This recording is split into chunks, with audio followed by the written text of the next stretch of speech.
तो प्रेम थोड़ी सच्ची दरबार की माई से कहतिया कहाँ तो हर जाता दिया है माई कहाँ ले लगा तेरा राहे आहे कहाँ तो हर जाता दिया है माई कहाँ ले लगा तेरा राहे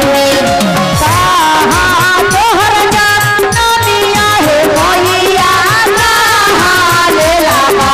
तेरा राहे आहे कहाँ तो हर जाता दिया है माई कहाँ ले लगा तेरा राहे आहे कहाँ तो हर जाता दिया है माई कहाँ ले लगा तेरा राहे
माई कह रहे हैं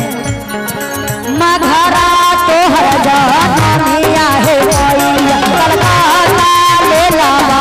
तेरा राहे आहे मघरा तो हर जाता दिया है माई कलकत्ता ले लगा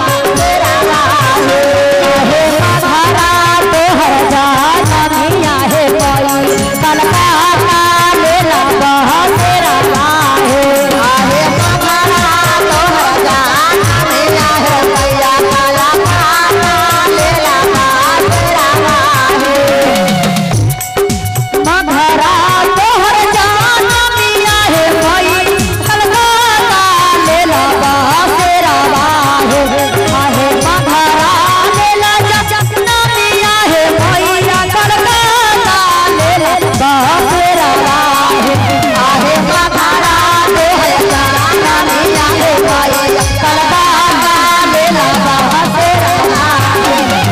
मघरा तो हर जाता दिया है माई कलकत्ता ले लगा तेरा राहे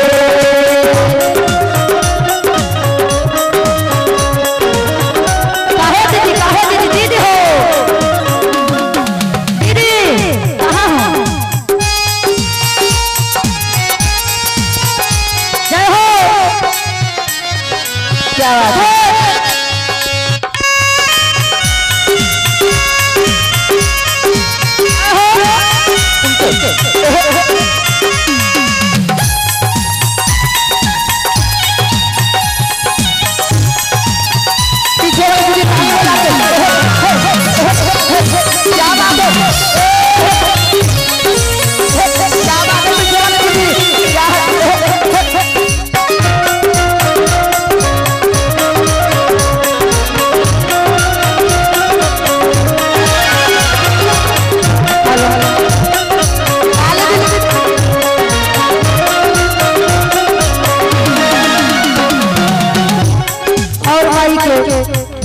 सेवक पूछी थका माई से भैया हो कि तहर हाई गो दुआरे हमर माई के रहेला कई गो कमाड़ी लोगे। अच्छा तो पहले कहानी माई के फिर बुलावत रे कैसे मौलिया नगर बस्ती में मघरा तोहर जहान दिया है माई या मौलिया